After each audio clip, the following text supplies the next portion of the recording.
Hello guys, in today's video, I'll show you how you can easily fix this error when you're trying to utilize GitHub in your Google AI Studio. Let's begin. So first, if you're encountering this error when you're trying to manage applications you've built, what you need to do is go to the official website, github.com, log into your account, then click on your profile icon right over here on the top right portion of your screen.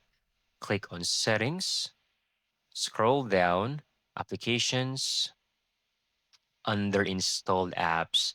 I want you to click on Configure for Google AI Studio, scroll down, and then click on Uninstall. Okay, now go back.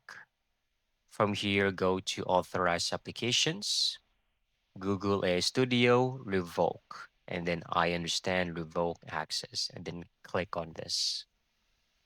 Then simply go back to Google AI Studio, try to see if everything is working. However, I would highly suggest to use incognito mode for this. Log in everything and see if you're still encountering the issues. But that's it. That's how you can easily get this done. Thank you so much for watching. I hope you found this video very helpful.